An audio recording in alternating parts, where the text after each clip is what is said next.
আওয়ামী লীগ সরকারের সাবেক মন্ত্রী ডাক্তার দীপুমণি আটক হয়েছেন। আজকে সন্ধ্যার খবর এটা। সন্ধ্যায় রাজধানী ঢাকার বারিধারা ডিওএইচএস থেকে তাকে আটক করা হয়। ডিবি পুলিশ জানিয়েছে যে গুলশানের ডিবি পুলিশের একটি দল খবর পেয়ে বারিধারা ডিওএইচএস এর একটি বাসা থেকে আওয়ামী লীগ সরকারের প্রভাবশালী এই মন্ত্রীকে আটক করেছে। সেখানে ডিবি পুলিশ বলছে যে তারা আগে থেকেই খবর পায় যে বারিধারার একটি বাড়িতে রয়েছেন ডাক্তার দীপুমণি। জানা গেছে যে সেই বাড়িটি ডাক্তার দীপুমণির না, তবে তিনি আত্মীয়ের বাড়িতে উঠেছিলেন। তার এক স্বজনের বাড়ি থেকেই তিনি গ্রেফতার হয়েছেন বলে এমন তথ্য দিয়েছে ডিবি পুলিশ।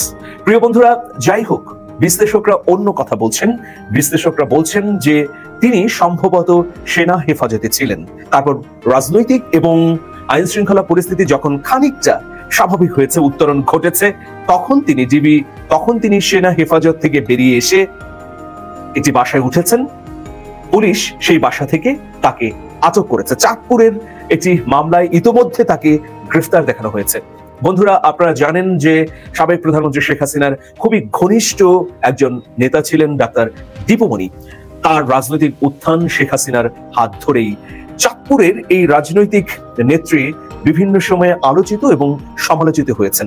আমি কিছু তথ্য দিচ্ছি যে তার খুবই ঘনিষ্ঠ ভাজন হিসেবে পরিচিত বালুখেকো সেলিম চেয়ারম্যান এবং তার ছেলে গণপিটুনিতে নিহত হয়েছে গত 5ই আগস্ট গণ অভ্যুত্থানের পর। তারা পালাবার সময় যখন জনতা ঘেরাও করেছিল তাদেরকে, সেই সময় গুলি ছুড়েছিলেন সেলিম খান। এরপর জনতার পিটুনিতে পিতা পুত্র দুজনেই নিহত হন। এই সেলিম খান চাঁদপুরের লক্ষ্মীপুর মডেল ইউনিয়নের চেয়ারম্যান ছিলেন। অভিযোগ রয়েছে যে দীপুমণির সঙ্গে যোগ সাজস করে তিনি হাজার হাজার কোটি টাকার মালিক হয়েছেন। পদ্মা মেঘনা নদীতে শত শত ড্রেজার চালিয়ে অবৈধভাবে বালু উত্তোলন করে বিত্ত বৈভবের মালিক হওয়া এই সেলিম খানের পরিণতি শেষ পর্যন্ত কি হয়েছে আপনারা সবাই জানেন। রাজনীতির আলোচিত চরিত্র ডাক্তার দীপুমণি, তিনি 1/11 পর থেকেই আসলে হাইলাইটস হন। 1/11 শেখ হাসিনার বিরুদ্ধে যে মামলা হয়েছিল, সেই সময় মামলা লড়ার জন্য যথার্থ আইনজীবী পাওয়া যাচ্ছিল না। আপনারা জানেন ওই সময়ে আওয়ামী লীগ পন্থী ডার্ক সাইডে আইনজীবীরা অস্বীকৃতি জানিয়েছিল শেখ হাসিনার পক্ষে লড়ার জন্য। সেই রকম একটা দুর্যোগকালীনে ডাক্তার দীপুমণিরা ভালো ভূমিকা পালন করেছিলেন আওয়ামী লীগের জন্য। যে কারণে আমরা দেখি যে 1/11 পর আওয়ামী লীগ সরকার গঠন করলে দীপুমণির অবস্থান খুবই শক্ত এবং পোক্ত হয়ে ওঠে। 2009 সাল থেকে 2013 সাল পর্যন্ত দীপুমণি পররাষ্ট্রমন্ত্রী ছিলেন। এরপর খানিকটা গ্যাপ।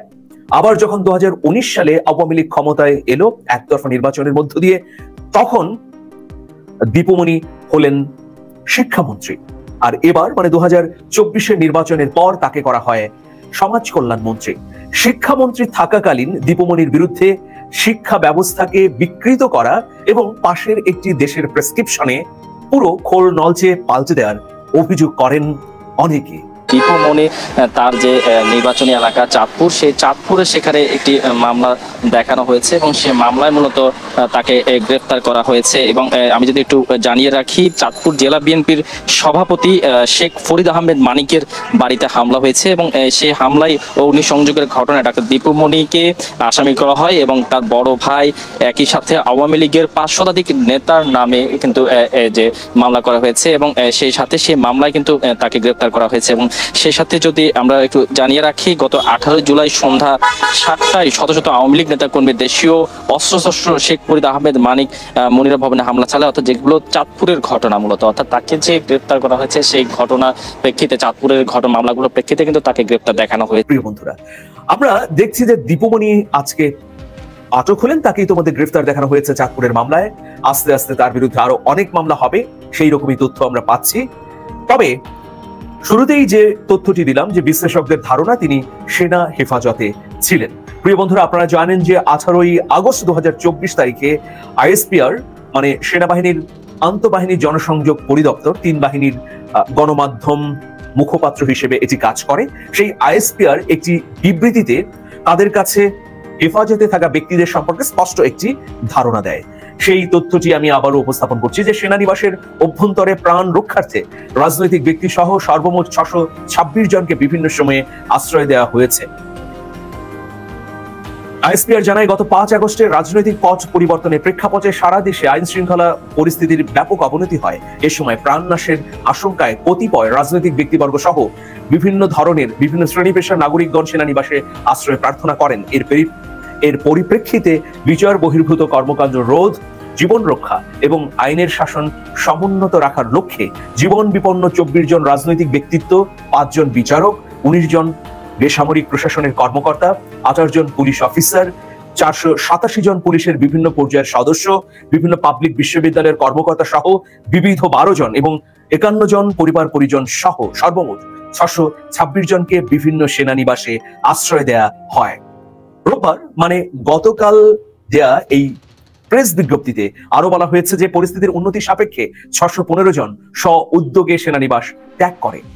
আইএসপিআর এর বিবৃতি অনুযায়ী বলা হচ্ছে আশ্রয় প্রদানকৃত ব্যক্তিবর্গের মধ্যে থেকে এ পর্যন্ত 4 জনকে তাদের বিরুদ্ধে আনিত অভিযোগ মামলার ভিত্তিতে যথাযথ আইনি প্রক্রিয়া অনুসরণ করে আইন শৃঙ্খলা রক্ষাকারী বাহিনীর নিকট হস্তান্তর করা হয়েছে।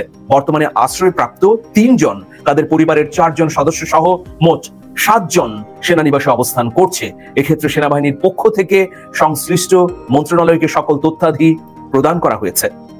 তার মানে সেনানিবাস থেকে স্পষ্টভাবেই বলা হয়েছে যে তারা আশ্রয় নিয়েছিল, আবার যখন মনে করেছে যে আইন শৃঙ্খলার উন্নতি হয়েছে তখন তারা চলে গেছে। বিশ্লেষকরা বলছেন যে ডাক্তার দীপুমণিও সেনানিবাসে আশ্রয়ে ছিলেন।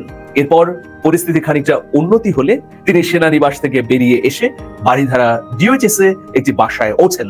এরপর তিনি পুলিশকে খবর দেন অথবা পুলিশ খবর পান, অভিযান চালান এবং তাকে আটক করেন। কেউ কেউ বলছেন যে দীপুমণি নিজেই পুলিশকে ফোন দিয়েছেন, কারণ দীপুমণি জানেন যে তিনি মুক্ত থাকতে পারবেন না, তিনি ফিজিক্যালি অ্যাসল্ট হতে পারেন। সুতরাং তার নিরাপদ আশ্রয় কারাগার, এই জন্যেই স্বেচ্ছায় তিনি পুলিশকে খবর দিয়ে আটক হয়েছেন। প্রিয় বন্ধুরা, এই ধরনের আরো ঘটনা হয়তো ঘটবে। আমরা তো কয়েকজনের গ্রেফতার হওয়ার খবর ইতোমধ্যে দেখলাম। আনিসুল হক, সালমান এফ রহমান, পলক সহ আরো বেশ কয়েকজনকে আটক প্রথমে করা হলো, এরপর বিভিন্ন মামলায় তাদেরকে গ্রেফতার দেখানো হয়েছে।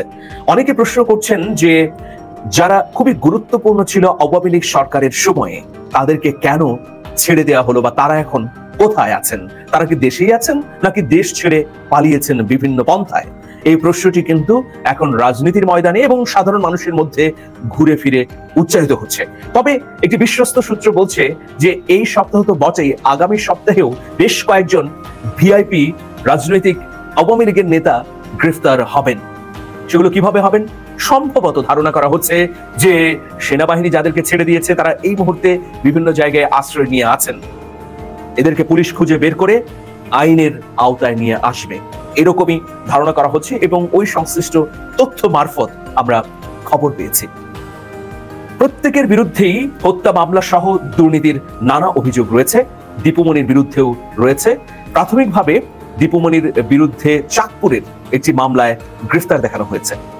সামনে হয়তো আরো মামলা হবে, অসংখ্য মামলা হবে। আমরা জেনেছি যে 3 স্তরের মামলা হবে, প্রথমত জাতীয়ভাবে, দ্বিতীয়ত স্থানীয়ভাবে, আর তৃতীয় হচ্ছে সুনির্দিষ্ট অপরাধের ভিত্তিতে। যারা এই মুহূর্তে হত্যা মামলায় অভিযুক্ত বা হত্যা মামলায় আসামি হচ্ছেন তাদের প্রত্যেকেরই কোনো না কোনো দুর্নীতি রয়েছে, সেক্ষেত্রে তারা আবার দুর্নীতির মামলাতেও আসামি হবেন। এভাবেই মূলত অভিযোগ সাজানো হচ্ছে। আপনারা জানেন যে গত 1 জুলাই থেকে 5 আগস্ট পর্যন্ত ছাত্রদের কোটা বিরোধী যে আন্দোলন ছিল, সেই আন্দোলনে আইন শৃঙ্খলা রক্ষাকারী বাহিনী নির্বিচারে গুলি চালায় এবং বিশ্বে ভয়াবহ একটা উদাহরণ তৈরি হয় নির্মমতার ক্ষেত্রে, যার পরিপ্রেক্ষিতে 5 আগস্ট গণ অভ্যুত্থান এবং আওয়ামী লীগের এই পরিণতি আমরা দেখতে পাচ্ছি যে একের পর এক নেতারা আটক হচ্ছেন, পরে গ্রেফতার দেখানো হচ্ছে। সংশ্লিষ্ট সূত্র বলছে যে আরো অনেক গুরুত্বপূর্ণ ব্যক্তিবর্গ ইতোমধ্যে দেশেই রয়েছেন, তারা দেশের বাইরে যেতে পারেননি, তারা পালাতে পারেননি, ফলে তাদেরকেও পুলিশের হাতে ন্যস্ত হতেই হবে নিজেদের নিরাপত্তার স্বার্থেই। যাই হোক প্রিয় বন্ধুরা, এটা ছিল খবরের প্রথম পার্ট। তো যখন তাকে গ্রেফতার করা হয় তখন তিনি খুব স্বাভাবিকভাবেই পুলিশের কাছে নিজেকে সোপর্দ করেন বলে পুলিশ জানিয়েছে। জিবি জানাচ্ছে যে সেখান থেকে তাকে এখন জিবি অফিসে নিয়ে যাওয়া হয়েছে, মানে এই মুহূর্তে যখন আমি লাইভটি করছি আগামীকালকে সিএমএম কোর্টে উপস্থাপন করা হবে, তারপর জিবির পক্ষ থেকে রিমান্ড চাওয়া হবে। জানা গেছে যে 10 দিনের রিমান্ড চাওয়া হবে, আদালত যে কদিন নির্ধারণ করবে সেই কদিন রিমান্ডে রাখা হবে দীপু মনিকে। দীপু মনিকে রিমান্ডে রেখে চলমান বা বিগত ছাত্র আন্দোলনের গুলি চালানো, হত্যাযজ্ঞ চালানো এবং গুম করার ক্ষেত্রে দীপুমনির সম্পৃক্ততা খতিয়ে দেখা হবে। প্রিয় বন্ধুরা, এটি ছিল আজকের পর্যালোচনার প্রথম পার্ট। দ্বিতীয় পার্ট হচ্ছে অন্তর্বর্তী সরকারের স্বাস্থ্য উপদেষ্টা নূরজাহান বেগমকে নিয়ে তোলপাড় শুরু হয়েছে। প্রিয় বন্ধুরা, আপনারা নিশ্চয়ই জানেন যে নূরজাহান বেগম হচ্ছেন একজন সংগঠক এবং এনজিও ব্যক্তিত্ব। তিনি গ্রামীণ ব্যাংকের ভারপ্রাপ্ত ব্যবস্থাপনা পরিচালক ছিলেন, গ্রামীণ শিক্ষা এবং গ্রামীণ শক্তির তিনি ব্যবস্থাপনা পরিচালক ছিলেন। সংগঠন প্রতিষ্ঠার ক্ষেত্রে এবং এনজিও বিস্তারে তার দারুণ ভূমিকা রয়েছে। তবে স্বাস্থ্য উপদেষ্টা হিসেবে তিনি ব্যর্থ বলে বৈষম্য বিরোধী ছাত্র আন্দোলনের অনেকে বলছেন। যেমন আজকেই বৈষম্য বিরোধী ছাত্র আন্দোলনের কেন্দ্রীয় সমন্বয়ক সার্জিস আলম তার ভেরিফাইড ফেসবুকে একটা স্ট্যাটাস দিয়েছেন, সেখানে বলেছেন স্বাস্থ্য উপদেষ্টা কোথায়। একদিন আগেই সার্জিস আলম ব্রিফিং করে বলেছিলেন যে স্বাস্থ্য মন্ত্রণালয় নিহত এবং আহতদের জন্য যে ধরনের উদ্যোগ নেবার বা তড়িৎ কর্মতৎপরতা দেখানোর প্রয়োজন ছিল সেটা হয়নি। ফলে হাজার হাজার ছাত্র এবং জনতা আহত হয়ে বিভিন্ন হসপিটালে এখন কাতরাচ্ছে। তাদের চিকিৎসার ব্যয়ভার বহন করা, উন্নত চিকিৎসার জন্য বিদেশে পাঠানো, তাদেরকে সর্বোপরি একটা প্রশান্তি এবং স্বস্তির জায়গা দেবার জন্য এই অন্তর্বর্তীকালীন সরকারের স্বাস্থ্য মন্ত্রণালয় যেভাবে কাজ করার প্রয়োজন ছিল বা প্রত্যাশা ছিল, এই মন্ত্রণালয়ের প্রতি সম্পূর্ণভাবে তা ব্যর্থ হয়েছে। এই জন্য সার্জিস আলম ক্ষুব্ধ হয়ে তার ফেসবুকে লিখেছেন স্বাস্থ্য উপদেষ্টা কোথায়। প্রিয় বন্ধুরা, একটা ভিডিও দেখলে আজকে আরো কিছু বিষয় উপলব্ধি করতে পারবেন আপনারা নিশ্চয়ই। আজকে স্বাস্থ্য অধিদপ্তরে গিয়েছিলেন স্বাস্থ্য উপদেষ্টা, সেখানে গিয়ে তিনি হেনস্থার শিকার হয়েছেন। আপনারা জানেন যে ইতোমধ্যে স্বাস্থ্য অধিদপ্তরে নতুন মহাপরিচালক নিয়োগ দেওয়া হয়েছে, রোবেদ আমিন তার নাম। তার বিরুদ্ধেও নানা ধরনের অভিযোগ উঠেছে। তো স্বাস্থ্য অধিদপ্তর পরিদর্শনে গিয়ে ব্যাপক বিক্ষোভের মুখে পড়েন। সেখানে উপস্থিত ছিলেন ঢাকা বিশ্ববিদ্যালয়ের ছাত্র সংসদের সমাজসেবা সম্পাদক আখতার হোসেন, তিনিও গিয়েছিলেন পরিদর্শনে। প্রিয় বন্ধুরা, স্বাস্থ্য মন্ত্রণালয় চালাবার জন্য যে ধরনের শক্তিমত্তা, বুদ্ধিমত্তা, প্রজ্ঞা এবং তড়িৎ কর্মতৎপরতা প্রয়োজন, অনেকে বলছেন যে সেক্ষেত্রে ঘাটতি দেখা যাচ্ছে।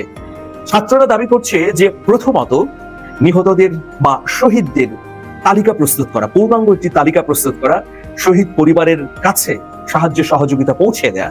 দ্বিতীয়ত, যারা নিখোঁজ হয়েছেন এই আন্দোলনে অংশগ্রহণ করে তাদের তালিকা করা এবং তাদের পরিবারের কাছে একটা স্পষ্ট মেসেজ দেয়া। তৃতীয়ত হচ্ছে যে হাজার হাজার ছাত্র জনতা আহত হয়ে বিভিন্ন হাসপাতালে এখন কাতরাচ্ছে। কারোর চোখ চলে গেছে, চিরদিনের জন্য অন্ধ হয়ে গেছেন, অনেকে পঙ্গু হয়েছেন, হাত হারিয়েছেন। এভাবে যারা অসহায় এবং চিকিৎসাহীনতায় দিন কাটাচ্ছে তাদের প্রতি রাষ্ট্র এখন পর্যন্ত সুবিচার করতে পারছে না বলেই সার্জিস আলম, হাসনাত আব্দুল্লাহ তারা কিন্তু অভিযোগ করেছেন। যার পরিপ্রেক্ষিতে আমরা দেখলাম যে আজকের ক্ষোভ প্রকাশ্যে দেখা গেল। একইভাবে সামাজিক যোগাযোগ মাধ্যমে সার্জিস আলমও ক্ষোভ প্রকাশ করলেন। সেখানে হাজার হাজার সামাজিক যোগাযোগ মাধ্যম ব্যবহারকারীরা মন্তব্য করেছেন যে ছাত্রদের পাশে অন্তর্বর্তী সরকার যেভাবে দাঁড়াবার কথা ছিল সেভাবে দাঁড়ায়নি, যেভাবে সেবা পাওয়া দরকার সেভাবে সেবা পাওয়া যাচ্ছে না। প্রতিনিয়ত যে ধরনের উন্নত চিকিৎসা দিয়ে তাদেরকে সারিয়ে তোলা প্রয়োজন সেটা হচ্ছে না। এখন প্রশ্ন হচ্ছে যে অন্তর্বর্তী সরকারে দুজন ছাত্র প্রতিনিধি রয়েছে, নাহিদ ইসলাম এবং আসিফ মাহমুদ, তারা নিশ্চয়ই এদিকে নজর দেবেন, সরাসরি প্রধান উপদেষ্টার সঙ্গে কথা বলবেন এবং এইসব আহত বিপ্লবী অভ্যুত্থানকারী ছাত্র জনতার পাশে দাঁড়াবে এই রাষ্ট্র। আমি তো মনে করি যে তাদের অত্যাধুনিক হসপিটালে স্থানান্তর করা প্রয়োজন, তাদের সুস্থ হয়ে উঠবার জন্য যা যা প্রয়োজন সেটারই ব্যবস্থা করা দরকার রাষ্ট্রের। পাশাপাশি যদি প্রয়োজন হয় বিদেশে পাঠাবার, সেই ব্যবস্থাটিও করা প্রয়োজন।